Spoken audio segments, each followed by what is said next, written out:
Hello everyone and welcome back. This time, as you can see, ang ibabahagi ko naman sa inyong mga research titles ay may kinalaman sa lahat ng courses o programs sa ilalim ng education. At kasama nito ay yung iba't ibang major or area of specialization sa ilalim ng program ng edukasyon. Ito ay ang mga sumusunod. So meron po tayong una dito, Bachelor of Elementary Education, major on the following areas: General Education, Early Childhood, SPED or Special Education. Lahat po ito, ibibigay natin yung mga katumbas na research titles na pwede nyo magamit o gamitin bilang gabay sa inyong research title proposal. Ang kabuuan ng mga research titles na ito ay makikita lang ninyo sa aking YouTube channel at DocEd Padama. So punta kayo sa YouTube browser ninyo, hanapin ninyo o i-type ninyo yung DocEd Padama para makita ninyo yung kabuuan nitong mga ibabahagi ko sa inyo. Okay, yung pangalawa ay yung meron namang kinalaman sa programang Bachelor of Secondary Education, major on the following: English, Math, Science, Filipino, Social Studies, MAPE, TLE, at Values Education.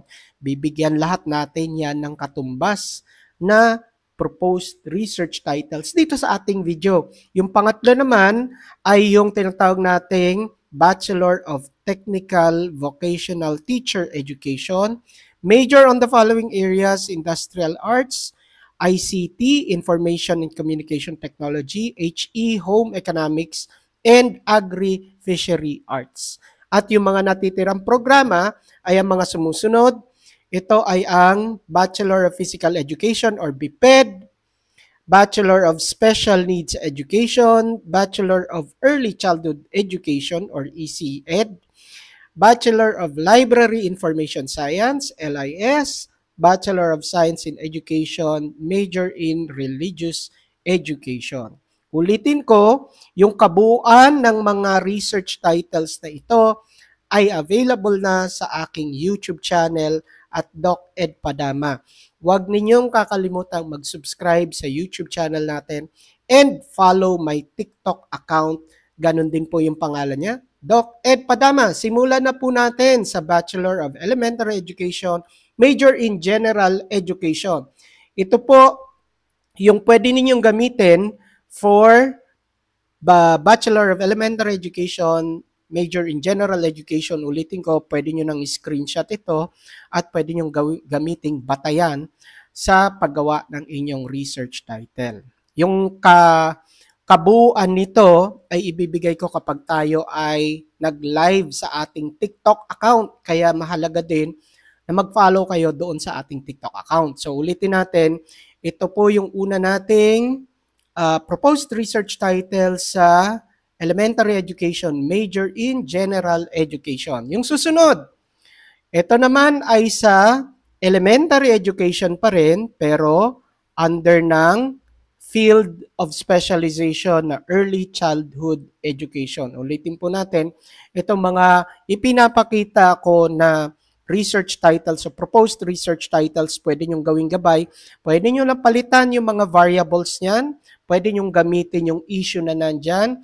Pwede nyong lagyan ng respondents, specify nyo yung respondents para maging specific at nakaakma doon sa requirement ng inyong mga guro. Susunod, after early childhood education, yung susunod natin dito sa bandang kanan ay yung tinatawag nating under pa rin siya ng elementary education. This time, ang area of specialization niya ay SPED or Special Education. Ulitin natin, ito po pwede nyo nang screenshot yung mga ipinapakita na proposed research titles, tapos baguhin nyo lang yung mga variables para maging akma doon sa requirement ng inyong mga teacher. Ulitin ko, para ito sa Special Education under ng Bachelor of Elementary Education. Punta na tayo sa susunod. Ito naman ay para sa Secondary Education, major in English.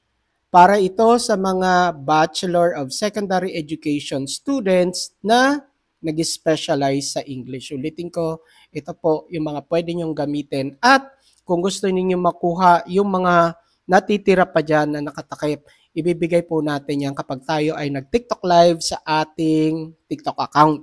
Sa DocEd Padama din po yung sa TikTok account. And again, please do not forget to subscribe to my YouTube channel at DocEd Padama. Susunod na ay ang Bachelor of Secondary Education, this time, major in Mathematics. Ang area of specialization naman niya ay Mathematics, Bachelor of Secondary Education. Ito po yung mga maaari ninyong gamitin bilang gabay sa pagbuo ng inyong research title or proposed research title dito po sa nabanggit kong programa. Okay, yung susunod naman, after ng Mathematics, ang susunod ay secondary education pa rin pero sa area ng science. Ito ay para sa mga estudyante na kumukuha ng Bachelor of Secondary Education, major in science. So ulitin natin, ito po yung mga research titles na pwede nyo nang screenshot, pwede nyo gamitin na gabay sa pagbuo ng inyong research title. Okay. Yung susunod natin, secondary education, this time major in Filipino. Ulitin natin, ito ay para sa mga estudyante ng Bachelor of Secondary Education na major in Filipino o ang area of specialization nila ay Filipino. Ito yung mga pwede nyong gamitin, pwede nyo na pong screenshot, pwede nyong baguhin yung mga variables na gagamitin niyo para tumugma doon sa requirement ng inyong mga guro. Okay, moving on sa susunod naman, ito ay para sa mga estudyante ng Bachelor of Secondary Education pa rin, major in Social Studies. Marami din pong naghahanap at nagre-request nito, Social Studies specialization sa ating TikTok Live. Kaya ito po ngayon ang pwede nyo mga gamitin na batayan para dito sa Bachelor of Secondary Education Social Studies na proposed research title niya. Pwede nyo na po itong screenshot.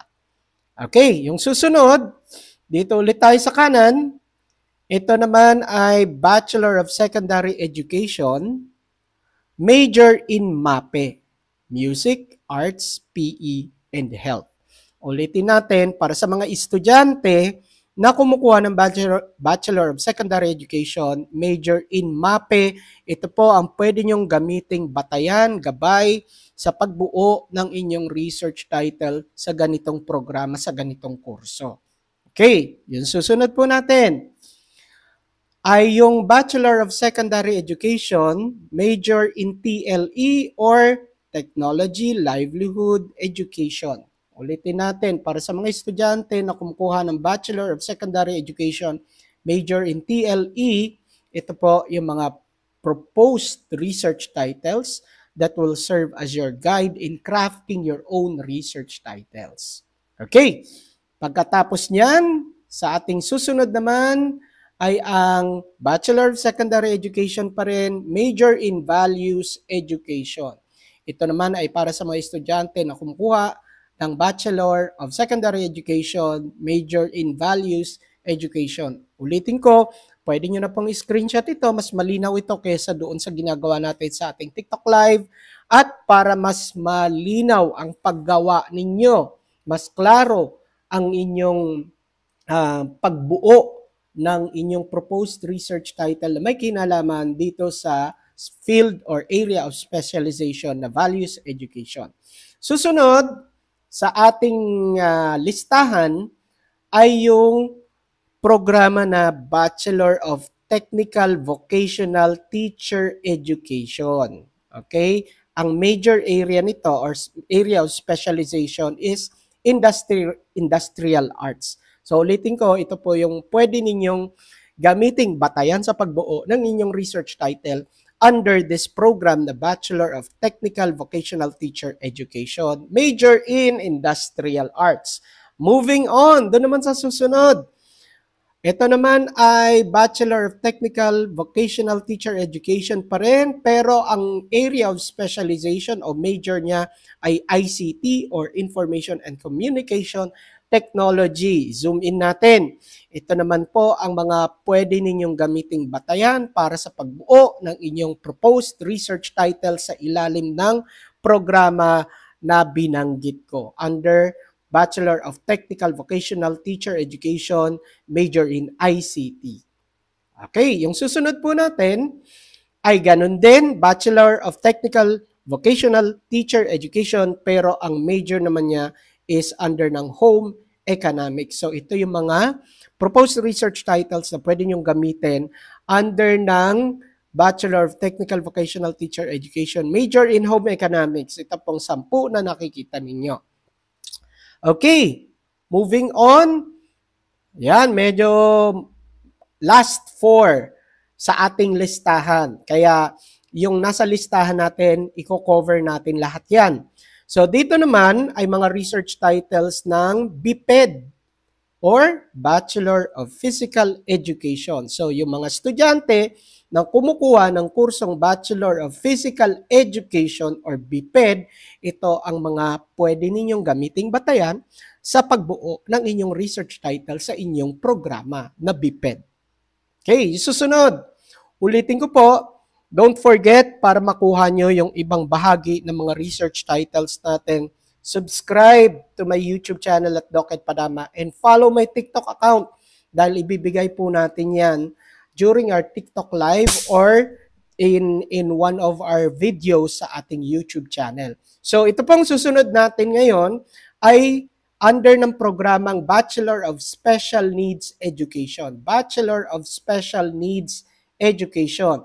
So meron din pong ilan na mga nagre-request ng ganitong research title sa ilalim nitong programa na ito at ito yung mga pwede nyong gamitin na research titles. Ulitin ko, gabay ito para makabuo ng sarili nyong research title. Doon sa iba kong video, sinabi ko, merong mga variables na pwede nyong baguhin, pwede nyong palitan para maging tugma doon sa pangangailangan ninyo sa inyong kurso. Yung susunod, if I'm not mistaken, this is the third to the last. Okay? So ito naman ay ang Bachelor of Early Childhood Education or ECE.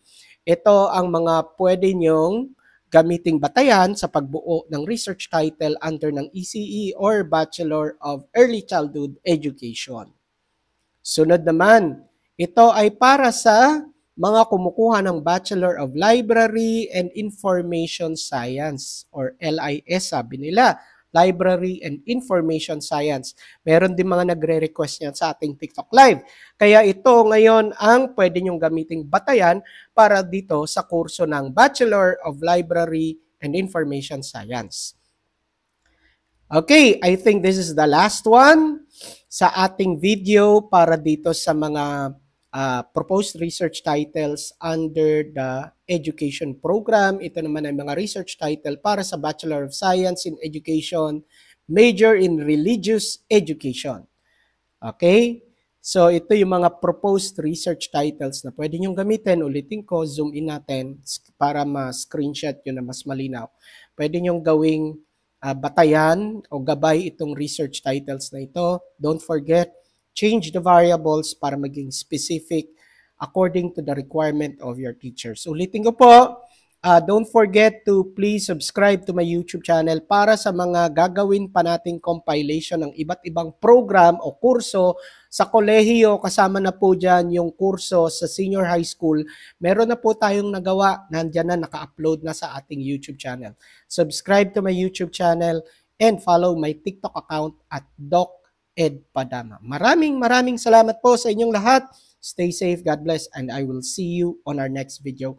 Share nyo yung video natin, lalong-lalo na sa mga kasama nyo na hindi pa makapag-isip o walang maisip na idea na may kinalaman sa kurso nila sa edukasyon. Thank you very much everyone. Goodbye!